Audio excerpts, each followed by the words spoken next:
Part 1, 11 days left. My name is Ethan Caldwell, night shift manager of WonderHaven Amusement Park, Northern Industrial District, United States. I am 31 years old, and as I am saying this, I have 11 nights left before my contract ends. If I don't get out by sunrise on the 11th day, I know I never will. Most people leave WonderHaven with a smile. Employees, though, well, we don't leave so much as we are replaced. Tonight, I am speaking to the newest replacement, a 22-year-old girl with trembling hands and a badge that still smells like fresh plastic.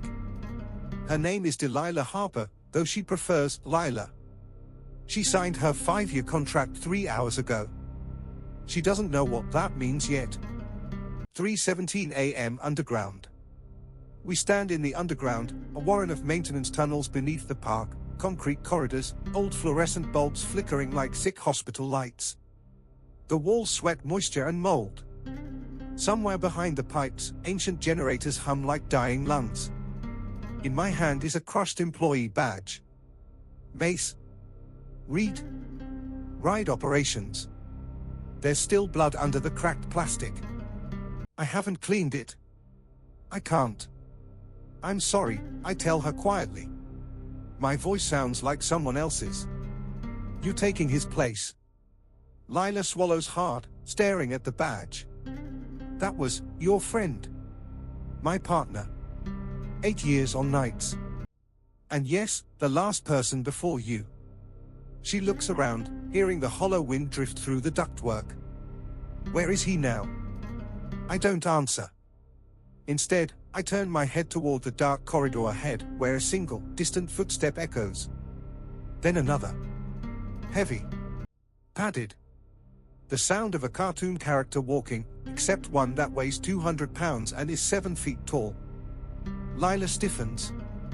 Her breathing accelerates. Don't run, I whisper, calm as death itself. If you run, the hall will stretch forever. She chokes a small sound in her throat. What? The underground changes based on what you feel. Fear makes distance. Guilt opens doors. Curiosity gets you killed. Before she can ask for clarification, the third step lands. It's closer now. I reach into my pocket and pull out my own employee badge. There's a dried rust-colored streak across the front. Blood. My blood. You'll need to do this too, I tell her. Every night. She blinks. Do what? I take out a small pocket knife, drag the blade across the tip of my finger just deep enough for a bead of blood to form, and smear it across the top of the badge. Immediately, the ground beneath us stops vibrating, as if something enormous has just lost our scent. Lila covers her mouth. That is not protocol. It is after midnight, I say. In this park, protocols are written in blood. The park that never sleeps. WonderHaven opened in 1987. It was meant to be a cheap Disney killer, except instead of magic, it had rust. Instead of dreams, it had debt. The nearby factories closed one by one, and the town around it started starving. The park survived anyway. No matter how deep in the red the books got, it never closed. No matter how many inspection failures it stacked up, it always passed. No matter how many employees left, management always found replacements at the exact moment another contract expired. WonderHaven didn't die with the town.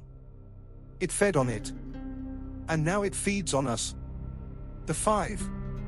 Boots scrape above us, the faint scraping of costume feet on old concrete. Lila looks upward. What is that? One of the 5, I answer. If we're lucky, only one.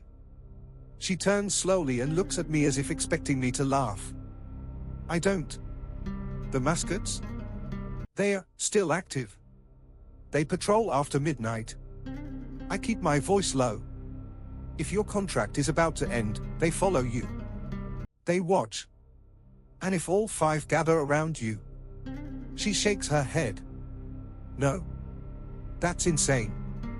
They're employees in suits. We're employees, I correct her. No one has seen the 5 remove their costume heads since 1998. Her face drains of color. Since what? I gesture for her to move as the distant steps start again. Slower now. Purposeful. The bear, the fox, the clown, the rabbit, and the captain, I name them. Mace used to joke they were the only things with actual job security. Again, she doesn't ask where Mace is now. She doesn't want the answer. Rules they don't put in the contract. We reach a fire door with paint peeling like dead skin. I press my bloody badge against the rusted card reader.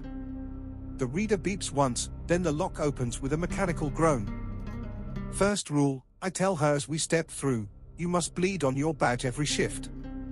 If you don't, the underground will start rearranging itself, and you won't find your way out until morning.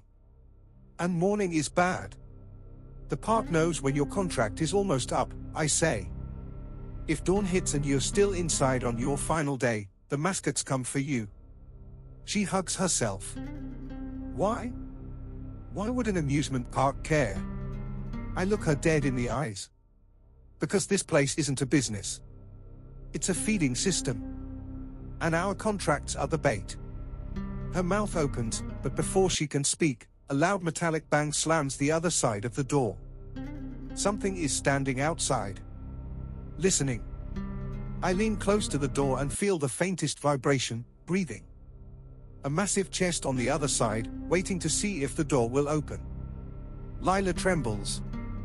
What if it gets in? I answer flatly. That's what the blood is for. It tells the park you're still part of the system. Still participating. Still edible later. Mace reads last night. We moved down a corridor lined with fuse boxes and emergency shut-off valves. The memory hits me like old electricity. Mace and I, 4 months ago. Same hallway. Same footsteps behind us. But Mace wasn't bleeding on his badge anymore. He was trying to escape. He wanted to break his contract and leave early. I begged him not to. He laughed and said, "What are they gonna do, fire me?" I didn't see him again after 4:10 a.m. The next night, a new mascot appeared in the parade lineup next to Bouncy the bear. The costume was too big, too tall, and the mascot's head hung slightly to one side because the neck inside was broken. I never told Lila that part. Not yet. Ferris wheel at 4:04 a.m. We turn left and ascend a staircase that opens into the skeletal service yard behind the rides. The air smells like rusted chains and burnt sugar. The sky is a dark, starless void, city lights drowned in smog.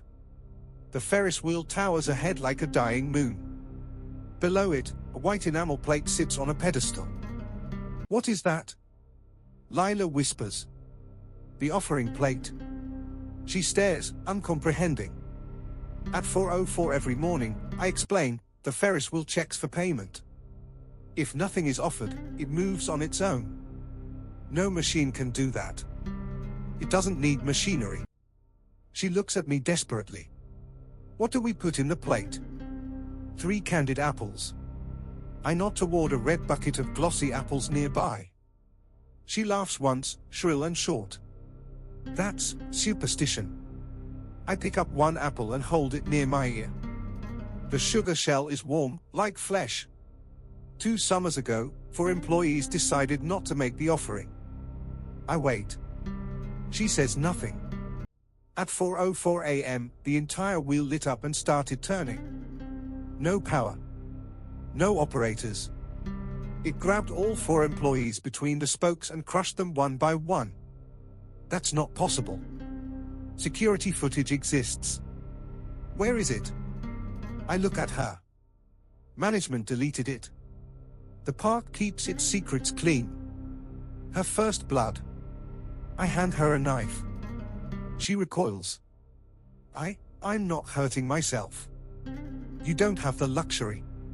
You signed 5 years. That makes you a contestant now. I press the blade into her hand and guide her wrist. Just enough for a drop. The badge needs to know you belong. Her eyes shine with panic. Why didn't the orientation mention this? Because orientation is written for daytime employees. and they don't last long enough to ask questions. She hesitates. Then, with a breath that shudders like a dying lung, she draws the blade across her fingertip. A bead of red forms. She smears it on her badge. The Ferris wheel groans softly, as though nodding in approval. "You did good," I whisper. "Now place the apples." She sets each apple on the plate. 1, 2, 3. The air grows still. The tension releases. We're safe for another night. Evening briefing. We sit on an overturned crate behind the wheel. Her breath finally steadies. "How long have you been here?" she asks. 8 years. "And you haven't tried to leave?" "I tried once." She waits. I continue. "The night before my contract ended, I made it to the employee gate. The moment I crossed the threshold, every light in the park died. And Captain Starshot, the mascot with the oversized helmet and rubber space boots, was standing inside the gate, blocking the exit." "What did you do?" "What everyone else does." I smile without humor. "I went back to work." She wiped sweat from her forehead. "Ethan, why tell me all this?" "Because someone has to know. Someone has to carry the truth after I'm gone." Silence. Then Lila whispers, "What happened to Mace?" I take a slow breath. "He tried to break his contract. The mascots came for him. I heard him screaming in the vent system. When the parade came out the next night, there were 6 walkers instead of 5. Her shoulders shake. "You mean, he's still here?" "He is part of the park now." Before she can ask more, the warning sirens hum through the service tunnels, the low droning horns that mean shift hour is ending. We both stand. "We need to go," I say. "Dawn is coming." As we walk, Lila peers up at the grey sky. 11 days, she murmurs. "And then you're free." I don't respond. Because I know the truth. If I don't find a way out, if I don't make a trade, if I don't secure a replacement, I'll be walking in the parade too. Part 2, The Ledger of the Dead. Dawn at WonderHaven is not sunlight, it's surrender. The sky turns a polluted grey, the neon signs flicker out, and the mascots retreat into whatever holes they crawl from. The daytime staff arrives bright and cheerful, blissfully unaware that their workplace is starving for souls. Lila and I stand by the rusted maintenance gate as the sirens fade. She looks like she hasn't blinked since midnight. "Do they know?" she asks, gesturing toward the cheerful morning employees clocking in at the main entrance, people in bright polo shirts and corporate smiles. "No," I answer. "If they understood what happens after midnight, nobody would show up for the day shift." She nods slowly. "What happens to them?" "Nothing," I reply. "They are not on long contracts. The park doesn't invest in them. They are not food." A choking sound escapes her. She covers her mouth. "So the 5-year contract is the meal ticket." I look at her badge. "Yours included. The locker room that hates miracles." We walk to the employee locker room, a bunker-like place beneath the administrative offices. The air is always 10 degrees too cold, and the overhead bulbs hum with a migraine-inducing buzz. Lila stares at the peeling sign above the lockers. "WonderHaven family, forever." "Was that always there?" she asks. "No." I open my locker. It appeared after the 2013 incident. She shuts her own locker, then shakes her head. "I don't want to know." "You will," I answer.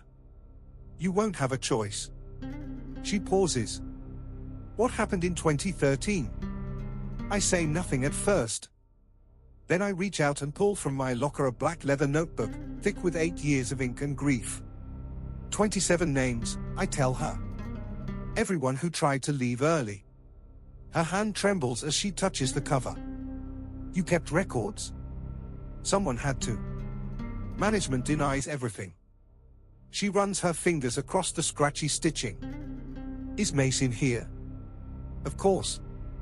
I flip through the pages until I stop at a line written in my tight, tense handwriting. 0418 Mason Reed tried to break contract. Missing. Mascot count, +1. Lila swallows. What was his mascot? A bear. We think. The head hangs to the side. Neck's wrong. She pales hard enough to sway. Before she can speak, a deep mechanical bellow rolls through the park outside. Good morning, WonderHaven family. She jumps. I remain still. That's the captain's voice, I explain. Recorded in 1993. They still broadcast it at opening. But the captain is one of the 5. Exactly. Her eyes widen. Ethan, they don't turn the recording off when he's out walking at night. They don't control him, I say. Nothing does. 8 hours of pretending. During the day, we must pretend everything is fine. If you sleep, the mascots will whisper at the corners of waking.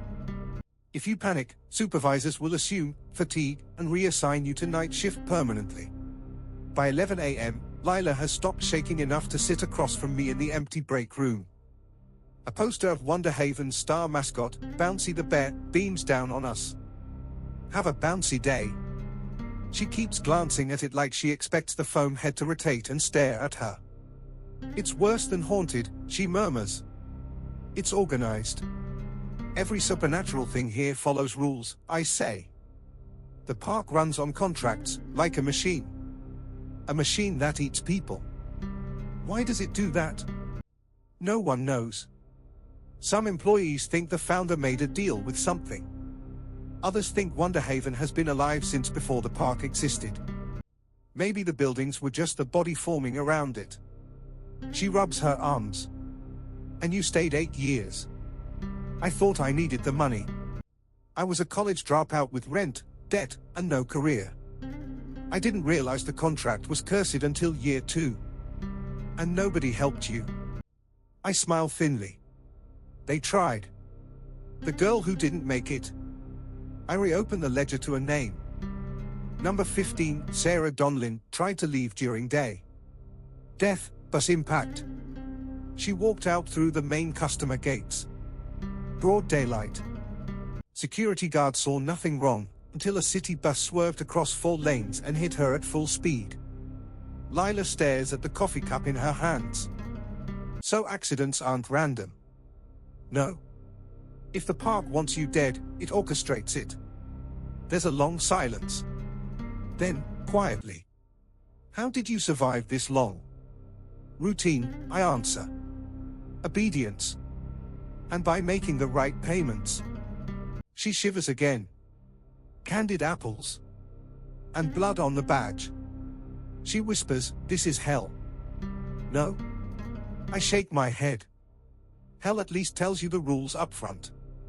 The redcoats? At 3 p.m., we leave the break room and pass the staff hallway behind the arcade. The distant smell of cigarette smoke curls through the vent system, burnt, chemical, sharp enough to sting the eyes. I stop walking. Lila notices. What is that? The redcoats, I whisper. She glances around. I don't see anyone. You never see them. Not fully. I lower my voice. They are night inspectors. They smoke something that smells like burning fabric. Mace thought it was their skin. She shivers violently. When do they appear?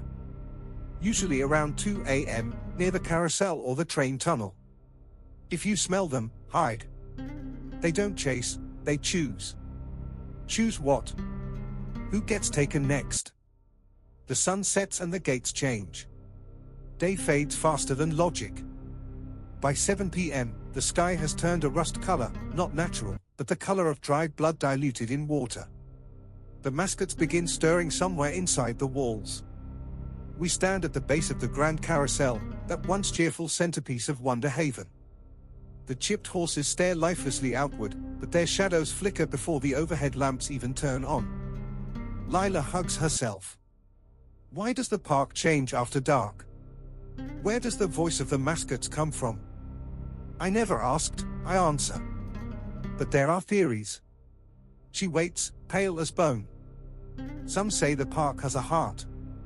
I gesture at the ground. And it beats beneath us. She takes a step back, as though the concrete itself were dangerous. It's the underground, she whispers.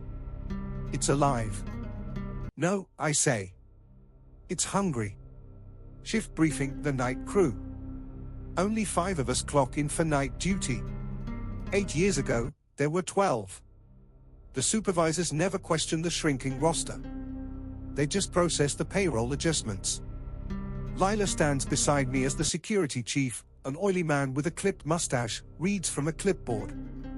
All night staff must remain in zone, he recites. Mascot rehearsal begins at 1:30. Tunnel maintenance restricted after 2 o'clock. Ferris wheel remains offline after sunset. Offline. Right. Tell that to the bloodstains under the tracks. When the chief leaves, Lila whispers. He didn't look scared. He isn't, I tell her. People on short contracts don't get targeted. They are just witnesses. Witnesses to what? To us becoming part of the park. Back into the mouth of it. 11:53 p.m. We stand at the emergency service hatch, staring down the descending iron staircase that returns to the underground. The smell of oil and old rainwater rises like breath from a creature sleeping. Lila wipes her face. Why do we have to go down there again? Because the 5 won't hunt us until after 12:01, I say. If we're already inside the tunnels, we can choose the battleground. She freezes. Battleground? I don't soften my voice. The last 10 nights of a contract are trials. The mascots want to see what you'll do. Hide. Run. Fight. Sacrifice. And if you pass, you get to clock out. And if you fail, you join the parade. She tries to laugh, but the sound comes out broken. As we descend, the park clock begins to chime midnight. The emergency lights flicker. Concrete groans. Somewhere distant, carousel music begins to play, slow, off-key, like a lullaby for slaughter. What now? She whispers. We make the first offering before the mascots go active. The hold up moves. The corridor changes the moment we step inside, walls subtly bowing outward, floor slanting like a funhouse mirror. Lila's eyes go wide. It's moving. It reacts to your fear, I remind her. Never run. Never speed up. Just walk. She grips the railing. Does it ever stabilize? Only when you stop thinking about them. About who? The dead. She swallows. Too late. A door ahead of us unlocks with a single metallic click. Ethan. I know. The door swings open. Inside is a small room painted in WonderHaven's outdated clown colors, pink and teal stripes. In the center sits a metal folding chair. And on the chair is a figure. Slumped. Dressed in dried blood-stained uniform pants. The name badge catches the light. Oh, Caldwell. Lila gasps. That's my brother, I say flatly. Ricky. He worked here before me. She turns slowly toward me. Why did you come here after what happened to him? Because our family needed money.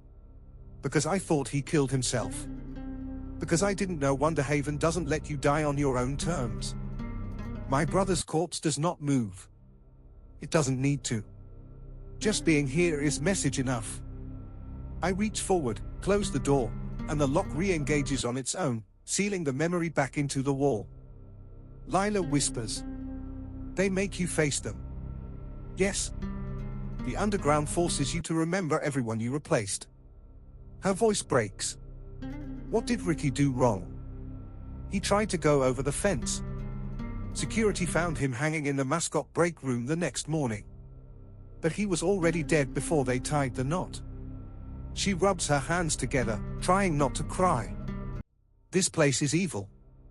It's worse. It's efficient. What the mascots want. We keep walking until we reach a maintenance platform with bulletproof glass windows overlooking the ride engine rooms. The turbines hum softly, like the heartbeat of a machine that has been awake for 40 years without resting. Lila sits, exhausted. Ethan, what do the 5 actually want? I sigh. The same thing every system wants. She frowns. Input. The lights flicker overhead. Her voice trembles. So, as long as new employees keep signing contracts, the park stays alive. Yes. And what happens if the contracts stop? The park will take the oldest employees instead. You know, fallback inventory. She covers her mouth. You're talking about yourself. I remain silent. Because she already knows. Her realization. Lila stands. You're not preparing me for survival tonight. I look at her evenly. No. You're preparing me to replace you. I don't deny it. She takes a step backward, like prey finally realizing the shape of the trap. When were you going to tell me? On night 11. She stares at me, hurt, disbelief, betrayal. Do you want to live? I ask. She doesn't answer.